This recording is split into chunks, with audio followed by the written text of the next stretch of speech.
Good evening, everyone, and welcome to this talk titled The Fragments We Hold, a songwriter's notes on process by Akhila Ramnarayan. This is an event jointly hosted by the Center for Creative Writing and Translation at SAI University and the CMI Arts Initiative.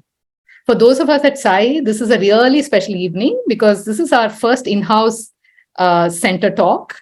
So welcome, Akhila. I think we should formally welcome you, even though you're one of us. Thank you so much for readily and generously agreeing to give this talk and for prepping so hard for it. I know you must have. For those of you who don't know Akhila, let me begin by saying that she's one of the most talented, versatile people I know. She combines scholarship with art and performance seamlessly. I don't know how she does it, but she does. Akhila is a scholar, a theatre actor, and an indie musician. She's, as I said, a professor of literature at SAI University. She's actually serving as Dean of the School of Arts and Sciences at SAI. Akhila completed her PhD in post-colonial studies from the Ohio State University in 2006. And subsequently, she started to work in theatre and music, in addition to, of course, her academic pursuits. She's fascinated by the interplay of genres and forms across cultures and time periods. Akhila will speak to us about what makes a poem, and what makes a song. Joining her as a last-minute surprise gift to us is her musical collaborator, Doug Carraway, who is turning 50 today, I'm told. So happy birthday and welcome. What? And I think Akhila will introduce him soon. So over to you, Akhila.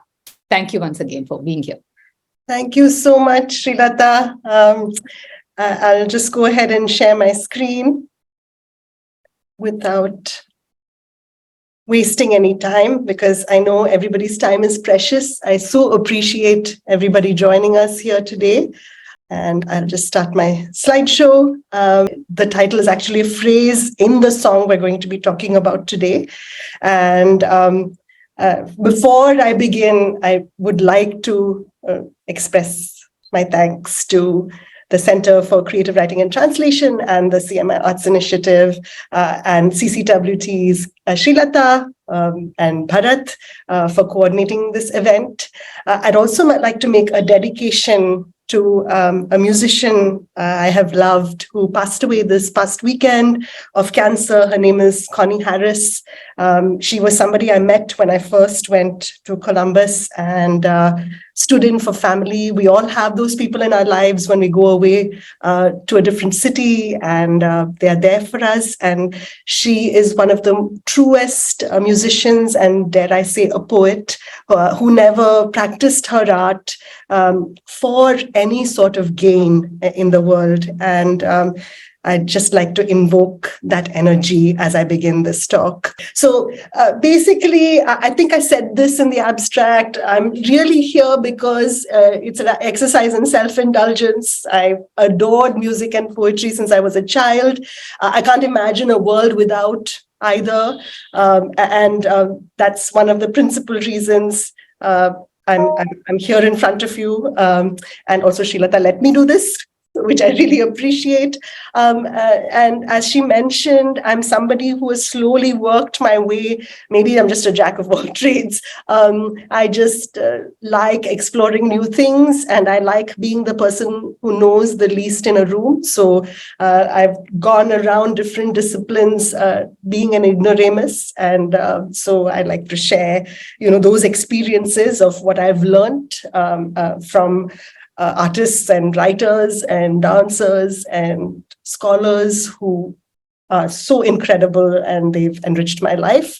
I wanted to talk a little bit about process, please note the pun, and in the hope that you will find something in what I say, maybe even just a sense of shared community in the struggles we face as scholars or artists or writers or poets in breaking new ground, finding something to say. I hate this phrase, but sort of staying relevant in a fast changing world. And that is always a struggle. It's both a struggle on the level of the individual. It's also a struggle for communities. And I just want to have the space to talk about that and hopefully, catalyze some sort of discussion around that.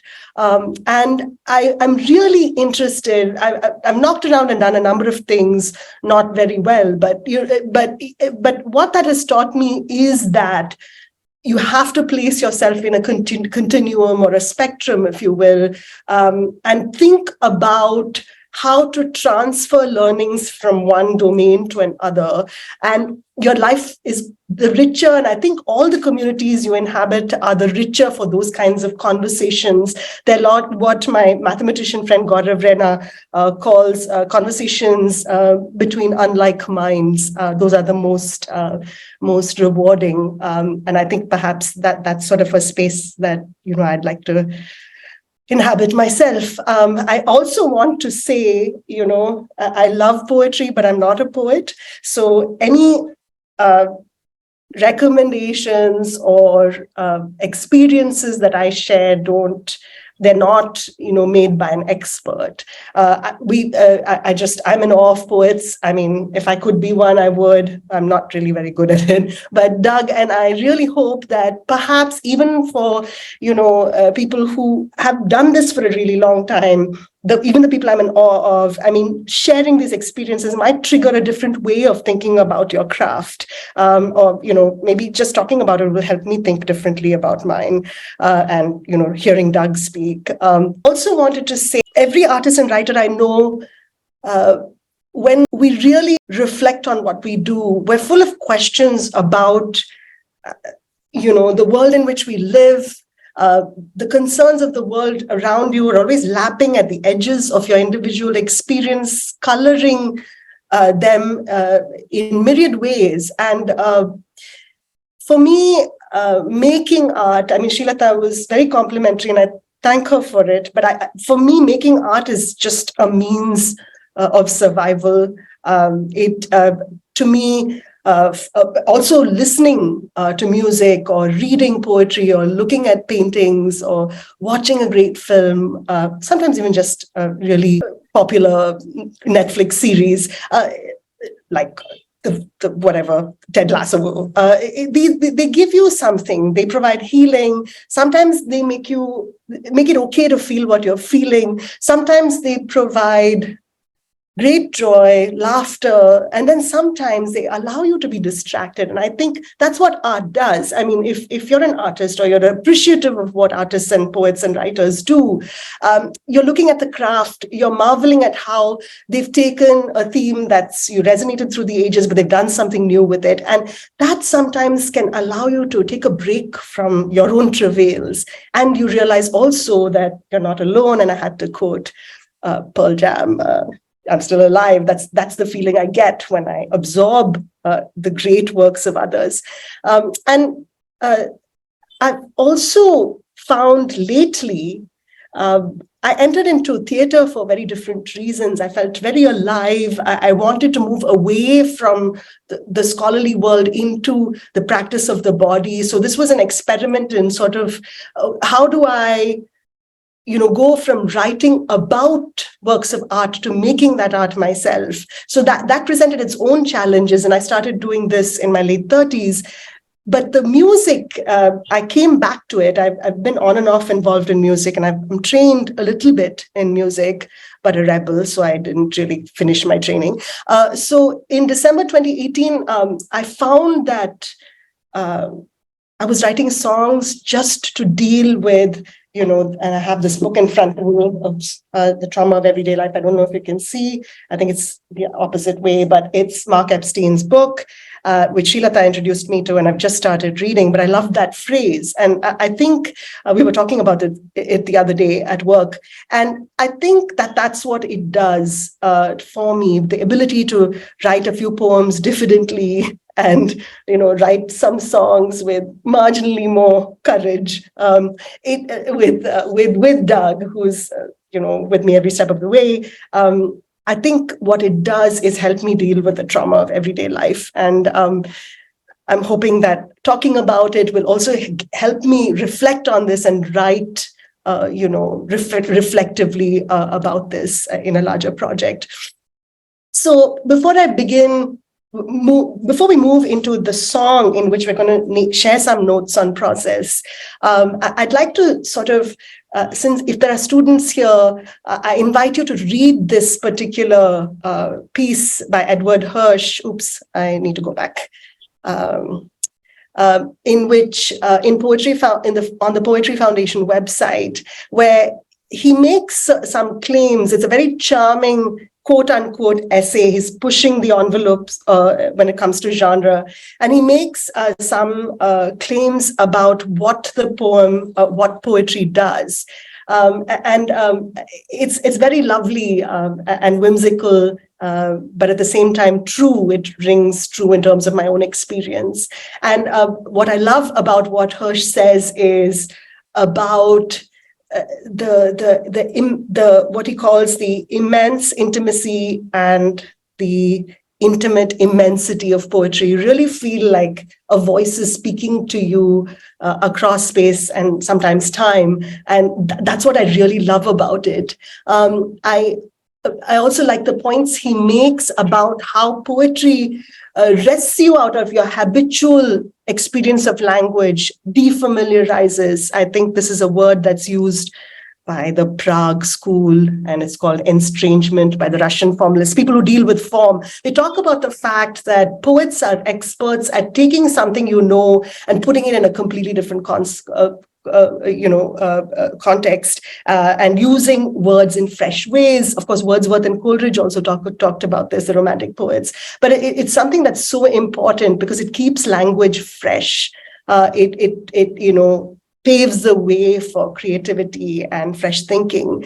And I love the way Hirsch talks about how a poem is a muscular and composed thing. I like to think about embodiment because we always think of these, the act of writing as an activity of the mind, and we, don't pay attention to how we embody language through writing. And I like this idea of the muscular composed thing that moves like a wave, dissolving the literal. So it's a gateway into the figurative.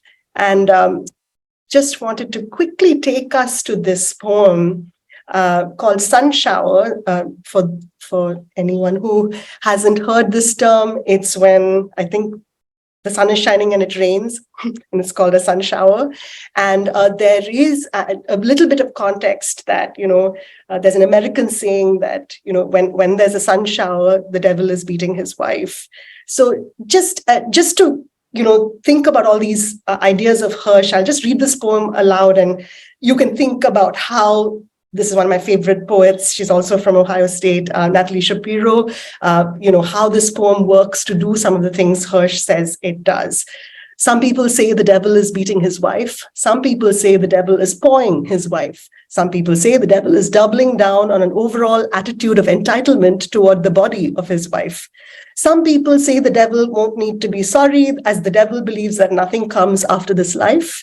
Some people say that in spite of the devil's public, long-standing and meticulously logged disdain for the health and wholeness of his wife, the devil spends all day, every day, insisting grandly and gleefully on his general pro-woman ethos, that the devil truly considers himself to be an unswayed crusader, effortlessly magnetic, scrupulous, gracious, and in spite of the devil's several advanced degrees, a luminous autodidact. Some people say, calm down, this is commonplace. Some people say, calm down, this is very rare. Some people say the sun is washing her face. Some people say in hell, they're having a fair. So I'm not going to say anything about that because I think it will sort of get us, into the realm of analytics and professorial gobbledygook. And so I'll just let you enjoy that poem and some of the stuff that Hirsch said about the power of poetry, and move on to thinking about music.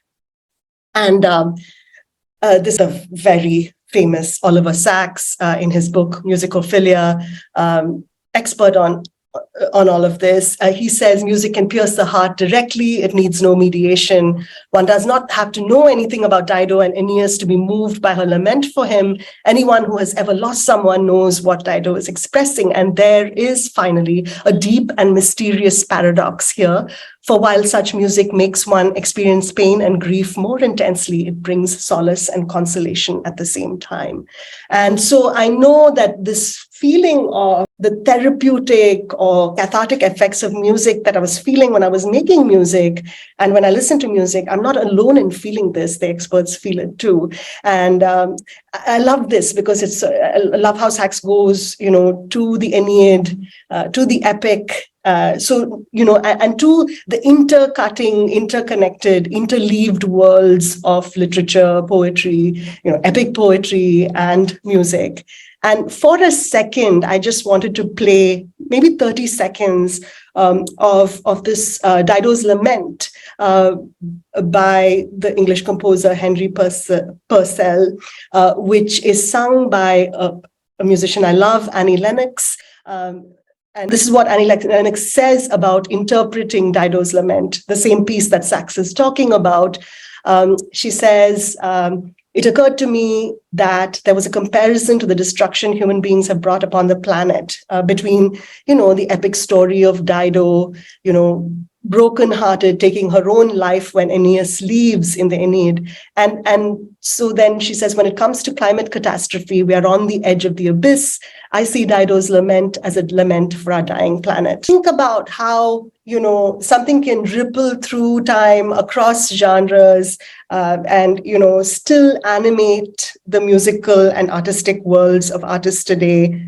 And Annie Lennox is a popular musician of today. There's another beautiful version of Dido's Lament by another rock musician, Jeff Buckley. And of course, there are thousands of classical versions of this. So now I'll get more to what I promised. The abstract promise this talk would be about, and it is about stages in the songwriting process. And I may or may not have this right. Doug can correct me, but as has been identified, I think, by musicians today who record music in recording studios, there's about 6 stages to the songwriting process. And, it really helps to realize this. I didn't think about this in 2018 when we started recording songs.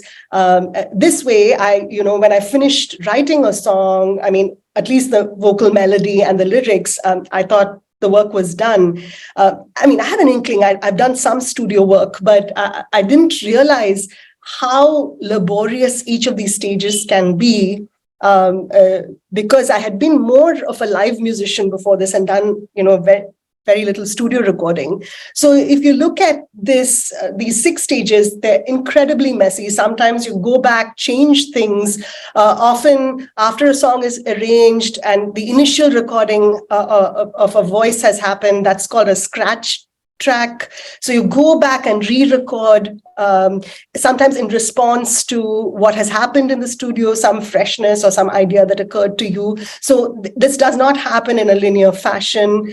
There's lots of going back and forth between stage 1 and stage 6. Well, you can't go back after mastering, I think, unless you're willing to spend a bunch of money. But there's a lot of going back and forth between stages 1 and 5. And while this might sound a bit technical, it's all new knowledge for me since December 2018. What I'd like to say is that I wanted to share this sort of newfound rudimentary knowledge I have of this process with other people who are engaged in processes of their own, composing, producing, making stuff. I didn't put production here, but that's another thing to think about. But whether it's in the performing arts or in in the domain of scholarship or any other field that exists in the world today, I think what working with very defined stages through which a particular thing you're creating moves, it really changes how you look at everything you do in other places as well. Um, for instance, I feel like I honor collaborators' roles. So if I hadn't been doing this, and if I published, say, a book of essays, I think, I wouldn't realize, I mean, it would take me a long time to realize how important other people who do the work to put your book out there, how important that work is. And now I've got a newfound respect for the things that other people do to make a thing, and also to realize that even things that you think of as solitary, like poetry or writing, are not that solitary. In the sciences, I don't think you have this problem. And the knowledge that knowledge making is collaborative, is very clearly established in the way you publish, in the way you produce, in the way you present. And it's been that way through centuries. But sometimes in the arts and the humanities, I think we celebrate the myth of the sole author, despite Barthes and Foucault's notes on who or what an author is. But when you, in your embodied practice, encounter the fact that you're not doing this alone, and there's so many other forces and other people who help you along the way, it's really, really helpful. It also helps me think beyond that first draft. I think sometimes we give the act of writing, drafting, way more importance than we do editing. Seasoned writers know this, but I think going into writing after experiencing songwriting, it helps me prioritize better, create a timeline better beyond the initial drafting. Defamiliarizes that experience, makes me look at it in a different way, just as poetry defamiliarizes language for us. So now let me get to one song and talk, make this scenario and these stages real for you with the help of my collaborator, Doug. It's a song I wrote in, I think, the third week of January of this year, which just came back from mastering. And that's fast for us, I think. But this, for some reason, we were very quick this time. But it's a song that I wrote the lyrics for initially. The song is written by both me and Doug. And it explores this metaphor of kintsugi, which means joining with gold. I think Gitanjali will know much more about this than I do. It's a form of Japanese ceramic repair. And it was one of those days where I was just going down a rabbit hole. I'd read some of Basho's haiku, and that, it's machine learning and the algorithm was taking me all kinds of places. So I jumped around and I, started looking at these beautiful objects. It's this sort of thing where when a piece of, a ceramic bowl or an urn breaks, it's joined together with this lacquer that's dipped in gold. And one of those extremely gray and sorrowful days, I think this sort of swum into my consciousness as something that I wanted to think about in terms of a song. How, this metaphor, and it felt, I didn't, this was sort of pre actually verbalizing. I wasn't saying any of this stuff. This was all in my thoughts. And somehow I ended up writing this song, which was describing a kintsugi bowl that didn't exist. I mean, I'd looked at hundreds of them on the internet, but, I was trying to put one together, and that bowl somehow was representing, my ability to piece my life back together. I realized what I was doing is ekphrasis. So that is the kind of poem that describes a work of visual art. Sometimes the work is actual. Sometimes it is, so Tom Gunn has a poem about the conversion of Saul. It's a Caravaggio painting from the Renaissance. But Keats has a fictional poem. It's Ode on a Grecian Urn. So it's a fictional urn. I mean, there are fragments of the Parthenon that you can see in the British Museum that seem to be scenes that Keats is describing from the urn, but they're not on an urn. So I mean, I've loved and taught that poem for many, many years. And then, of course, before ekphrasis came to mean a poem that describes a visual image or a work of art, it just meant vivid description, I guess. And there's a very famous passage in the Iliad where Achilles' shield is described, and that's also seen as ekphrasis. So I know all this stuff, because, I teach literature, and that's all I've known for a very long time. But then how do you write? I mean, it's one thing to be a scholar of this stuff, but how do you actually write a poem about the shattered object that is your life? How melodramatic. Anyway, you know what I mean. But, you've knocked around long enough. There are some breaks. You're putting them back together. How do you do honor to all your experiences? And how do you still get a sense of the beauty of those experiences? And how can you write a song? Now we've added not only words, but we're thinking about music as well. How do you write a song that encompasses this metaphor in some way or does justice to this metaphor, which I have very rudimentary knowledge of. So I sort of have to make it more about my inner experience and less about, the Japanese art of kintsugi. I'm just being a magpie and a thief. When something is attractive, I'm trying to use it just to get by and deal with the trauma of everyday life. So it distracts me from, that trauma to actually shaping it into something that is potentially sort of beautiful. So that's the idea. So what can one do? There are all these things you think about, words, mood, music, so you start with, and all these stages are going to come ahead when you're writing a song. So you're not just writing the lyrics. So then this is what I did. I'll take you to the actual lyrics, and then I'll hand over to Doug.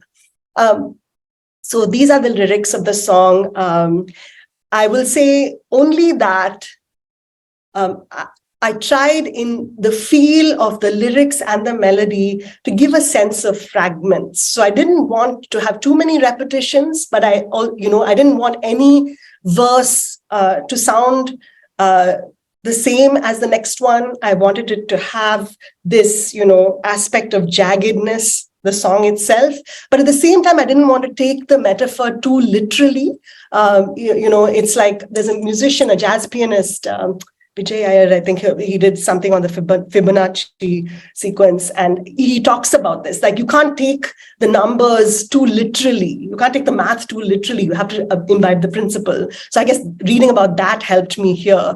So what I did was, so there are some repetitions in the song. So I worked on doing something which went off into a different aspect of my consciousness and different fragments.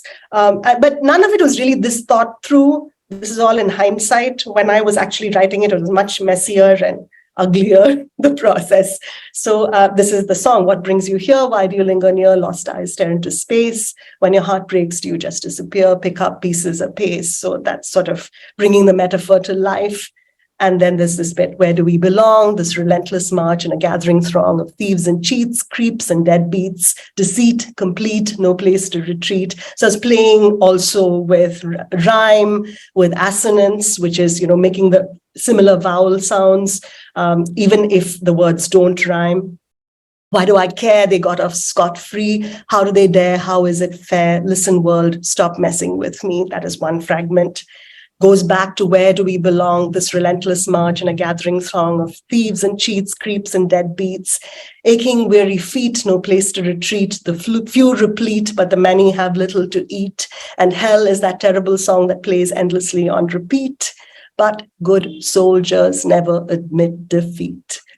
And then there's another section, so that's its own fragment. Chug along, plant a bomb, wing a song with aplomb, bang a gong, thwack a tom, that's a tribute to Doug, right or wrong, always remember, hug your mom, always remember you're strong. I want to give this impression of a good soldier walking along. And then the big question, where do you belong? What's it to be, cake or eternity? Which words do we efface? The fragments we hold, jagged, rimmed with gold, lock finally in place. I wanted to create a sense of closure there, and then we come back to where do we belong. This was Doug's idea, actually, that we should finish it off with that. And it ends on this note, the few replete, but the many have little to eat, because that I thought was a way to bring back the world that is lapping at the edge of the individual experience, so it doesn't become an exercise in self-indulgence. So with that, I will hand over to Doug. He's one of my dearest friends, somebody I met many decades ago, I think, a rock drummer. He's a multi-instrumentalist now. He's the mixing engineer, so he mixes all of our songs. He does many other things besides, and played the drums, the guitars, the bass, and the synths on Kintsugi, and mixed the song. And I'll hand over to him. Doug? Thanks. Can you hear me? Yes. Okay. Hi all. It's all interesting to me, Akhila, to listen to you go through that process. I think, sometimes maybe you and I talk about a song and what's inspired it for you, and I can kind of play off of that. And sometimes we just really don't.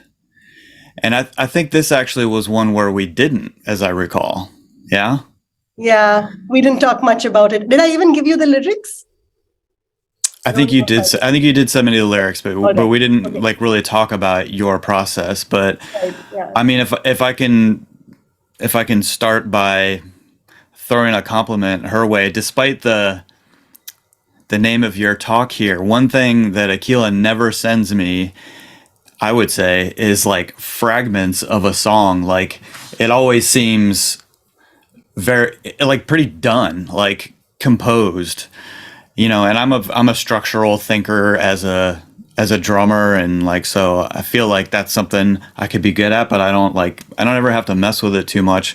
I think just looking at other people's songwriting process, I think people tend to start with little fragments of things, and they just try and mix and match things and see what works. And I hear what she's talking, there's some repeated parts in this song, but she's trying not to be too repeated, and it really develops really nicely. But she has never sent me anything that I wouldn't call a complete song. So that really that makes my job really easy, because we're not trying to cobble something together necessarily. So for this song in particular, obviously the meter is there, the key is there, so many things that sort of inform the vibe of the piece are already kind of there. This one is basically in three. I hear it as it's like a blues, which I think makes sense, with what she has said about where she was coming from writing this song. But I still hesitate as I sit here today to call myself a songwriter, but so it's really fun to have her. She's really sort of heard the song. She's not an instrumentalist. She's a great writer, but she knows music well enough too that it really is, she's done the hard part. I just have to kind of find the chords and the instrumentation and all that, make all that work once she sends me something. So that's really fun for me, because it's been a great gateway for me into songwriting, because if I had to come up with something from scratch, that's just not what I do, not what I'm particularly good at. But it's great to just have sort of a really well-formed idea that just isn't completely realized yet. It needs all the instrumentation and whatever, but it's just a really fun place for me to start what she hands me. So I guess what is that your memory of it, though, Akhila? I really don't think we talked about this one too much, but hearing you talk about it since then and now, I hope we hit this one on the head. I mean, I really heard it as kind of a blues. I think so. Yeah, right? I don't know if I didn't like it. We go way back. Yeah. So here I'll share my screen now. Sorry, I just wanted to say that the fact that you and I have very similar musical tastes, but also widely divergent tastes and backgrounds helps, because we have a common language, but we're also constantly introducing each other to things I think that are out of each other's ken in some sense. Yeah. Sorry. Yeah, for sure. And I think, because we're of I'm gonna stop this for a second. Because we're of a certain age, I feel like we reference a lot of like 90s things that, from our formative years and from the years where we were together here in Columbus. So for this one, like I was hearing this sort of bluesy, almost churchy sort of vibe. But one thing I've been trying to do with production, this is just kind of, I'm really, I'm new. I've been around music production for years, but I haven't been the engineer until the last few years doing this stuff with Akhila. So like, I'm just in a period of just soaking things up. I'm watching other people work and I'm just trying a lot of things. And though like, bass drums, guitar kind of music is my, sweet spot. That's what I'm familiar with. Like I've been kind of trying to play with things that are leaning a little more towards modern kind of electronic music stuff. And so like I was watching some producers do some things, and I definitely borrowed some ideas for this song that I think ended up working really well. But one of them was this like sort of organ sound. Again, it sounds like a church blues sort of thing, and it ended up working really well with this one. So anyways, she does her thing. She sends me, again, a fairly well-formed song, and I just have to kind of look at it structurally and find the chords and then the instrumentation to bring it to life. And so I have here, let's see. Let me share again here. So I have the first recording that she sent me, actually. So this often will just start with like a voice memo or something. And that's basically what this is. So let me just play that for you real quick. What brings you here? Why do you linger near? Lost eyes stare into space. And when your heart breaks, you can hear all the street sounds and everything. Just disappear? Or pick up the pieces of pace? Where do we belong? A relentless margin, a gathering throng. So that's what she sent me initially, and that's what I start working with. And then she did a second one pretty quickly after that, where she's using the same software that I'm using, Logic Pro. She can usually records to the tempura for tuning, and usually we record these to a click, to like a grid. Not always. In retrospect, I kind of maybe think we should have just done this one free time. It would have been a good one for that, but usually it's recorded to a click, and so she'll send me that, and then I can really start layering things in. And so basically I just take the melody that she sends me.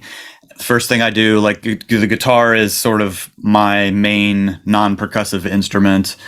I don't play keys very well. And so I'll sit with the guitar and I'll just figure out her melody, figure out what the key is, and then just start playing with chords. Where do I hear the chords? What are they? And then like messing around with voicing the chords different ways.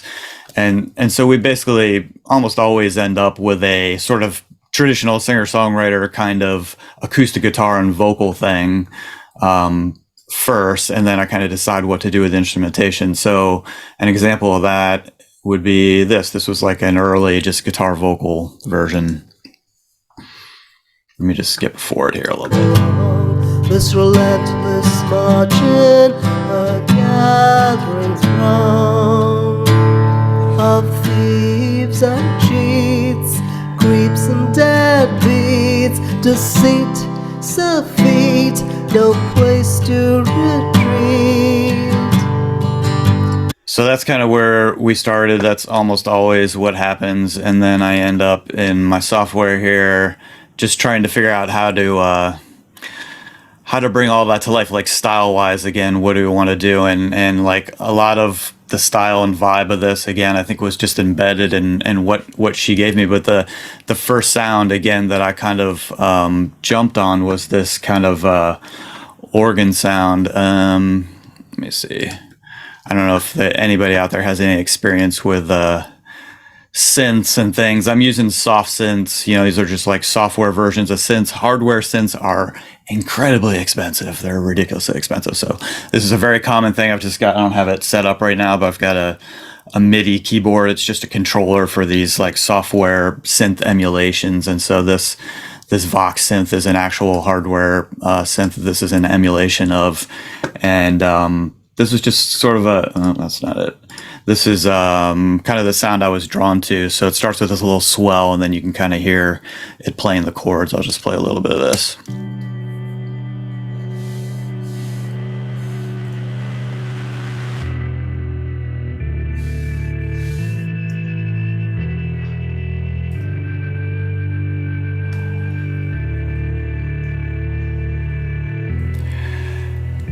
And so I liked the churchy organ sound of that. There is a bunch of processing on it. So you can hear it's got like a little like old style like tape warble to it. I think, especially considering like the theme of the song, like it's a little rough around the edges. It's a little creepy sounding almost. And then there were a number of other like synth type instruments that come in later. There's a Prophet is a really common synth for the last few decades. I used in the pre-chorus here, this kind of thing. So this ended up being a lot of, you know, traditional bass drums, guitar like I'm used to doing, but it's got this kind of great synthy drone to it. And again, you know, she's almost always sending me vocals with the tempura in there, and I'm just so used to hearing that drone. It's kind of become our thing a little bit, that I'm always looking for some kind of drone instrument that sort of mimics that without being that, you know, and I think the synth kind of does that nicely. So it started with the guitar, kind of came up with the chords, and then instead of having it on the guitar right at the beginning, it's mostly the synth. And then I tracked, I've been playing with drum samples a lot, which is a little weird for me as a drummer. Like I normally like to play drums, but I did a little bit of a combination of things in this song, but it's mostly acoustic drums with a little bit of electronic trickery here and there. But the live drums sounded like this. It's pretty simple. It's really just kind of laying down the pulse. And one of the things that Akhila liked that I did here was a little gimmicky. Is there's this shaker sound in here, which I did with a dollar bill. I just took a dollar bill and went in this mic that I'm using here, just kind of rubbing the dollar bill together as a shaker sound. Sounds like this, and then like affected a bunch of ways. So like to me, like the synth pad and the drum sound is just a big part of this song. And then eventually I did include the acoustic guitar like I initially had. I just didn't start the song. I kind of like the vibe of having it like really kind of austere and minimal at the beginning, and eventually that acoustic guitar does show up. And so like the chorus, you can hear the guitars. This is where the acoustic guitar enters.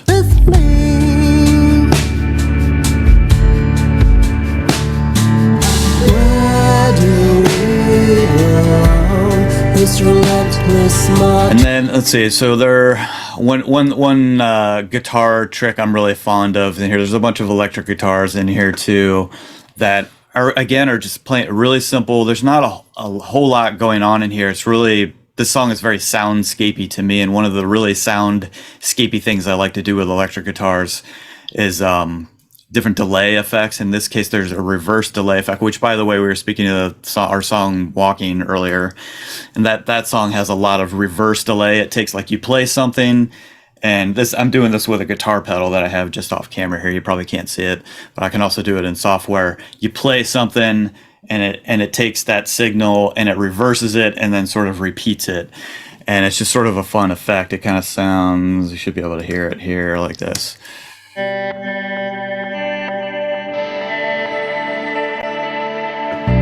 So there's a whole bunch of that reverse guitar in this song throughout.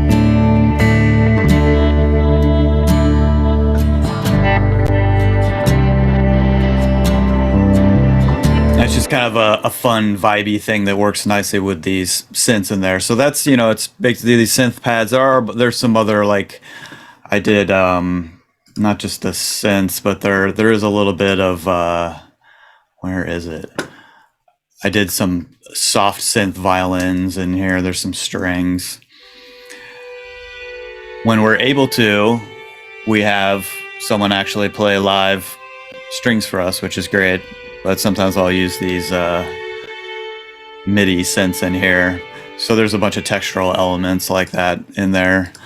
But that's basically it. It's like guitars, the synths with the drums. The chords are very similar across a lot of that instrumentation, just voicing things different. And I'm bringing things in and out here and there. And there's a whole lot of like processing on it. So it's really, it's more vibe than anything. I'm just kind of trying to, create a feeling coming in and out of these sections with all this processing. So like once I have all that instrumentation sort of recorded, and like she said earlier, I go back and forth between all these processes a lot. Like you come up with a part, you record something, you mix it, and you go back. I might re-record something, or I have a different idea. I record the same part on a different instrument, process it. So this might all look really cryptic to you looking at the software, but all the, each one of these channels down here is a different instrument, and there's a bunch of individual processing, EQ, compression, all kinds of like time-based effects, reverbs, delays. Again, I did a lot of that like old like tape machine kind of warping sounds, just making everything sound a little bit off kilter, throughout the song, just for a particular kind of vibe. And so a lot of my time is just spent getting the balance of all the instruments and figuring out how to process things in an interesting way, and then as best as I can getting the instruments out of the way of one another so they're all sort of distinct in the mix. But hopefully, this one, Akhila and I talk a lot about, like, a lot of our songs end up being really dense sounding. I'm hoping this one's not that way. I'm not playing a whole lot in the song. It's hopefully just a lot of vibe and very, focused on the vocal. So I don't know, should I play a little bit of more of this, Akhila, maybe? Maybe like a minute of the song so people can get a flavor of it, maybe towards the end, from Chug Along, around that part. Yeah, the little bridge. So Akhila, the bridge is sort of a dying part of songwriting. A lot of pop music these days is just verse, chorus. She's real good at, sticking with having a traditional bridge after a chorus that really mixes things up. And this is, I think I'm in the right place. This is what that bridge sounded like coming back to a verse, I think. I think the volume is down. Is it? It's what? Yeah. Can you hear it okay? Yeah, it's fine now. Okay. Good soldiers never admit defeat. Jog along, plant a bomb, wing a song with a plum, bang a gong, thwack a tom, right or wrong. Always remember, hug your mom. Always remember, you're strong. Where do you belong? What's it to be? Cake or eternity? Which words do we efface? And that reminds me, we didn't talk about your vocal harmonies and stuff in here. So we That's actually okay. we went through. That's okay. Do you want to hear them real quick or no?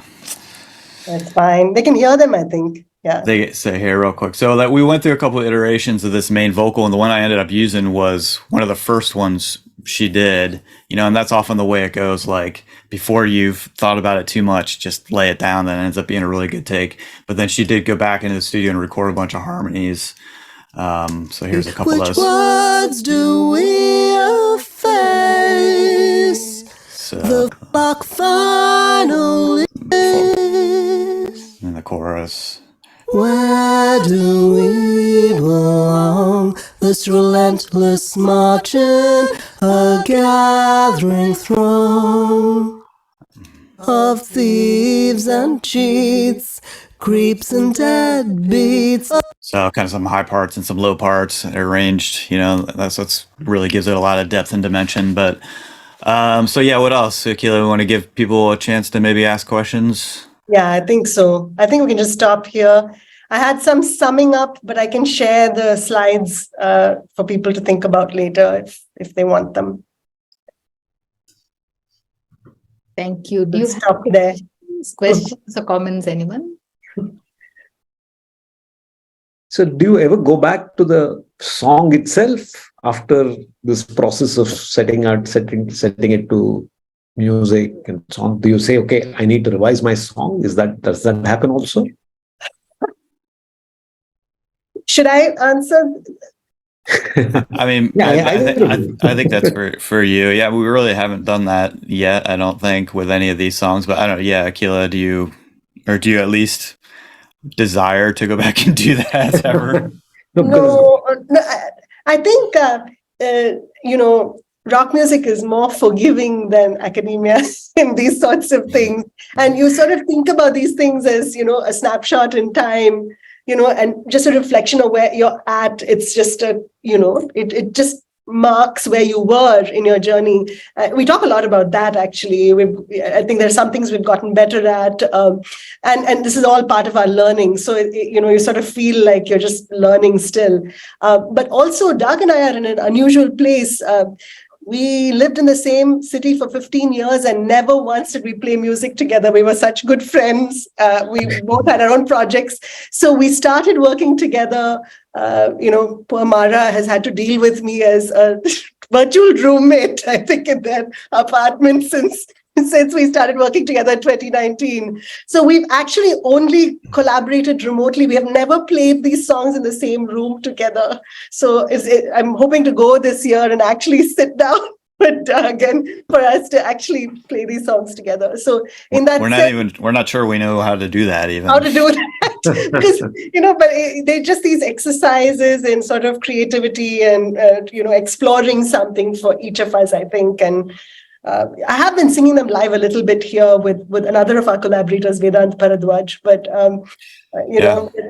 so that's been happening a little bit, but not very much. But it's super fun for me. I mean, I always was a drummer, mostly dabbled with other things, and I was always kind of trying to envision like what different sort of relationship I could have to music. And so it's great to be doing all this, but yeah, kind of learning as we're going. I mean, I still second guess everything that I do. So like, I want to go back and redo everything we've done, but yeah, it's a moment in time. At some point you let it go and you move forward, but she writes such great stuff. Like, it's like, I always want to make the most of every tune. Sometimes they're hard to let go of, but yeah, it's a moment in time, and I know she's going to keep sending me stuff. So. Nice.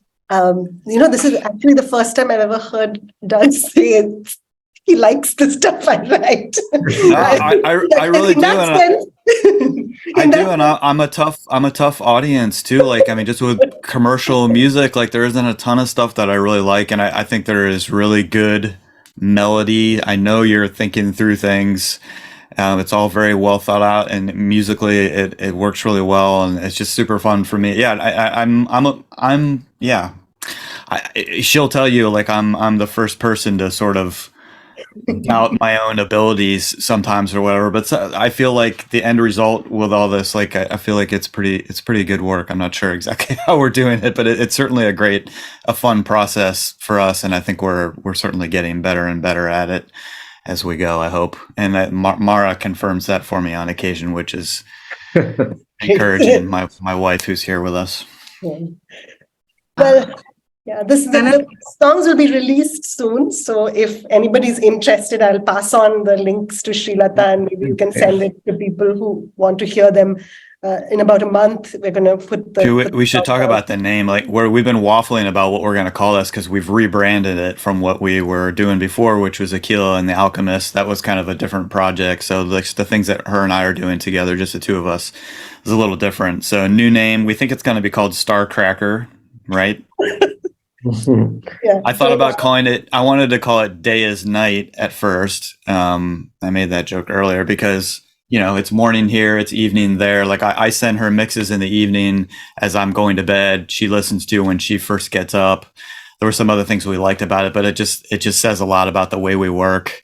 And, it's, things in the world, it has a little bit of an upside down world feeling, which seems timely too. And, so that might end up being the name of the EP, though, instead of the project. And Starcracker. Mahalakshmi, I think, has a question in the chat box. Okay. I think it's Logic, correct? Logic. Oh, yeah. So, the DAW I'm using, that's the digital audio workstation, the software. I'm in Logic at the moment. I maybe the Pro Tools is the kind of industry standard these days. I mean, they're both very common. I've been in Logic to now. I might be in Pro Tools going forward, but yeah, that was Logic that you were looking at.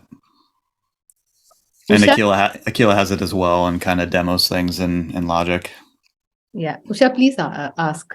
Yeah. No, first of all, it was such a wonderful session. Thanks so much, Rilata. Only, so mesmerizing. Only I felt it was too short. We could really go on and on. The question I wanted to ask is talking about poetry and poem and song. I just wanted to your comments on the use of song in poetic plays, where there's poetry galore, but I mean, Shakespeare, for instance, he introduces a song in some very dramatic scenes. So, like, for instance, in The Merchant of Venice, yes, and he's making the choice of the caskets, there's a music, a song in the background. Yeah. So, with the dramatic relevance of such an introduction. Sorry, what's the dramatic relevance in introducing a song in a drama which is full of poetry otherwise? I think it just it picks up the pace and movement, and of course it has to be true to that situation. I love Ariel's song in The Tempest. That's really beautiful. It sort of brings that sort of ethereal, otherworldly dimension to this darker tale. And I think there's musicals. That's an entire genre in itself. I'm a theatre actor too, so I've used song and then not. I mean, depending on the play that we're doing. So I think they're there for very specific purposes, just like the play within the play or any other genre, the soliloquy. I think they're there to heighten whatever mood and theme, is being played out in the moment. I don't think there's a one size fits all answer to that. I could be wrong. I'm not a Shakespeare scholar. If you want Shakespeare, I'd read an expression that it anesthetizes the critical sense at some point. Yeah, I don't know. I don't think. I think it does the opposite. I think it awakens the senses. I think felt sense. That's what Sondra Pearl talks about when it comes to writers. I think that you get in touch with felt sense, and it brings you into tune with the universe. I think music. I love both, but the power of music is. Jamshed this year, he's a neuroscientist and a violinist. Doug, I think we could persuade him to play for free, our vice chancellor. So you could just send him your Thank you. That was lovely. I'll go record him. But anyway, you do have your violin here, don't you, Jamshed? But maybe your thoughts on what music does for the brain would be useful here. Thank you, but I will, this is your talk. I'm more interested in what you have to say. Okay, fine. Pass, I guess. Okay. Akhila, I had a quick question. Yes. And this is not specific to your collaboration with Doug, but it's a more sort of a universal question about collaboration itself, right? And I completely agree. And I see your point about, how not just how valuable it is in terms of the work that comes out, but also how it teaches you, how those moving parts work and, what everybody does. And I think it's, for me also as a writer, to even see what somebody in the publishing house does with it, or who, the proofreader does with the book, and how they see the book and how it becomes a book. It's just fascinating, the cover, all of that, right? And what I've done. Oh gosh, no, it's not about me. Yeah, but there are times when very often what you want to do is just to listen to your own voice so you can do your thing and be heard. Is there a downside to collaboration is, I guess, what I'm asking, because sometimes when you're working with somebody else, irrespective of the synergies and all of that, do you ever feel, have you ever felt, and not, as I said, not specifically a Doug, but a time when, you just want to kind of do your thing and be the solitary artist, and not have to be pulled into into having to listen to a different voice, because that sometimes it feels like that, no? And sometimes, I'm saying not always, but just curious about that. Well, Doug can also answer this question because he's been in a very well-known touring band of regional distinction and so on and so forth, and so he's worked with collaborators for a very long time, more than I have perhaps in that sort of in the musical arena. But my answer to this is, I think then you're with the wrong kind of collaborators. I think, and also it's very rare to find the right kind of collaborator. I think the fact that my friendship with Doug predates, these are the rational explanations I have for why it works well, and I shouldn't jinx it. I'm touching wood as I speak, but but us knowing each other so well helps us be very frank with each other. We can sort of dispense with the niceties to some extent. So sometimes I'll send usually it's Doug dispensing with the niceties. Like I said something and he's like, no, I just a no to whatever suggestion I made. But no, I'm kidding. I also, protest strenuously about certain things, and we can be frank with each other. But at the same time, there's tremendous respect and regard. We're two people who've been through lots of stuff, in our individual lives. So we're happy when the other person's happy and sad when the other person's sad. So, I think that really helps. And also trust, right? Underneath all of that soft stuff, all of that could have backfired so easily. The minute we started collaborating, we could have been great friends and then been terrible collaborators. But I think the experience of listening together and building that collaboration without realizing it, we've spent hours together listening to songs. And I think Doug shares that with Mara as well. She comes from a musical family and she's a wonderful dancer. She's actually done a little bit of dancing for one of our songs a long time ago. And I hope she'll do it again. But I think surrounding yourself with people with whom you're building these creative relationships and sharing ideas and sharing trust. And so that when you're coming to the table with just the collaboration, that's not the only thing you're doing. You're discovering worlds together and you're allowing the other person to wander off and do their thing. So trust, letting go, being open, also not micromanaging. But you can't not micromanage if you don't trust the person. That's the bind, right? Because you're hovering anxiously because it's your work. But with that, I just give it to him and I don't worry about it. And, to the point that sometimes in the scratch track, the first tracks that I sent, he'll manipulate the note because it'll go better with the chord. And, with somebody else, I might take umbrage, like, who are you to change a note in my, but when it's done, I'm like, yeah, it makes so much more sense. It goes with the song. And I just go sing it that way. We never talk about this. This is the first time I've actually opened my mouth and said something about it. In the beginning, he'd joke that, I've pushed things around, but I'd say, haha, and then I just go sing it exactly how he pushed it. So, to that extent, but now we don't even talk about that, whatever happens. And also, when I go back to record and I do these harmonies, I know we're out of time, but I'll just spend 1 minute because this is something I really wanted to say. Editing. Doug is one of the most fabulous editors, and, editors are writers. I think. It's slightly different when you're an individual author of a book, but in a musical, those hats are, they work in certain ways in certain fields.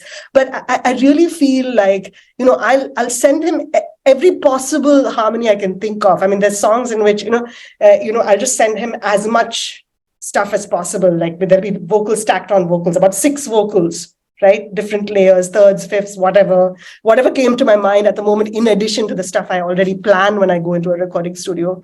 And sometimes he'll compress it all, or it's just there really wet in the background. You can barely hear it. But then, if you actually hear the raw vocals from the recording, there'll be like 6 voices jumping out. It sounds like Queen, if you ever heard that band, but just me doing overdubs of my own voice. But I completely trust his ability to finish a song. And I never once have thought, oh, he's taken those things out. Like, I just don't. It's just the way the process works between us. I mean, I think Mara can attest to this also, that there's hardly any of that kind of friction. It's really easy that way. Yeah, it's great to have good collaborators. I mean, there's definitely a balance to be struck. Like, I love to do my own thing, but I'm limited to what I'm capable of doing on my own. And this is a great example. I said earlier, like, I wouldn't, I'm not sure I ever would have tried to write and produce my own stuff, like, without content that you're creating, to get it rolling or whatever. Like, I wouldn't be doing this without your contribution, which is huge. That's the hard part. So yeah, I've been spoiled to have really good collaborators over the years. And as a professional, I'm a video producer, and like, I'm so tired of like one man banding everything in that part of my life too. It's just I like to collaborate where the sum of the parts is greater than what you would have been able to do otherwise. So yeah, it's nice to have your alone time to dig in and not have any time constraints or anything, just focus on what you do, but doing it in the context of a collaborative project where, it's going to be something that you couldn't have done on your own. Right, I think. So any more questions? Yeah. I'm so excited Gitanjali Rajan is here. She writes amazing haiku. I think she's the most amazing person. We're going to have her for one of our CCW. Oh my God, you have to, and I'll be here with Absolutely. them. I've already reached out to her. So. Like, she'll send me something and I just look at it for hours. Like, how did she do that? And I think that's why we're all in this, I mean, that's why sharing is such a huge thing. I mean, it's just like, how did he come up with, like, the wonder of that, in collaboration is just miraculous. Like, somebody else can come up with something you never could on your own. It's wonderful. It gives me like tremendous confidence too, just in like, it's like, again, it's like so easy to like second guess what you do, but you see what you contribute to a thing collaboratively and what it turns into. And it's like, oh, I can do, like, Akhila's always pushing me in directions that I'm really uncomfortable with. And it always turns out better than I might think it would be. And then it's like, oh, okay. And then you just have a little more confidence going into it next time. And it just gets better and better. And you keep trying newer and bigger and better things all the time. It's great. May I say something? Yes, thanks, Srilata. So the thing is, I think across the last 2-3 years, I've been getting the raw version of Akhila's songs, and I kind of listen to it and along with the lyrics, and then after a few, sometimes one of the versions in between as well, and then I get the finished product. And I'm so glad I'm here today, because it's only today I realize how the whole thing is shaped from this, from what Akhila has written to what, Doug has kind of put together, and then finally you get to hear it on Spotify. So thank you so much for explaining that. It is mesmerizing, like Usha just, I think, mentioned. Thank you. Thanks so much. And happy birthday, Doug. Oh, thank you so much. This is a fun thing to do on my birthday, actually. Got to do something musical, related to the music on your birthday, which, like, we planned. We wanted to release the album. There was some time. I've basically got the masters. So the final process she mentioned is mastering. I just happen to have an old bandmate friend who's a really good mastering engineer in Los Angeles. And so he just sent us the masters back, the final product, pretty much on my birthday. So that was a pretty good birthday present alone, just to get the songs back. Wonderful. So we got a treat on your birthday. Yeah. Thank you. Thank you all for coming. Sorry to have held you up late. I think Yeah. So it was a lovely session, both of you. I mean, both Akhila and Doug. Really nice to sort of hear the entire process. Yeah. So as Geetanjali said, I mean, of course, I come from a completely different sort of area of work, where we of course collaborate, but I can't ever think of asking somebody to set theorems to music. Maybe that's something we should think about also. Why not? Yeah, but no, it was really wonderful to listen to you both, and yeah, thanks so much. Thanks to Srilata for sort of organizing this whole event, and so I hope, that Sai University's Creative Writing Center and the CMI Arts Initiative sort of organizes more such events. And thanks everybody for coming. Yeah, thank you all. And we have a web page. The Center for Creative Writing and Translation at Sai University has a web page. And Akhila happens to be from Sai University, but I'm just very glad to have her here. And, so it's not just like an in-house talk in that narrow sense, but more than that. Well, Doug made it not in-house. So there's a message from Mara for both of you. Yeah, Yes. should look it up. Yeah. Got it. Thank you. Yes. Yeah.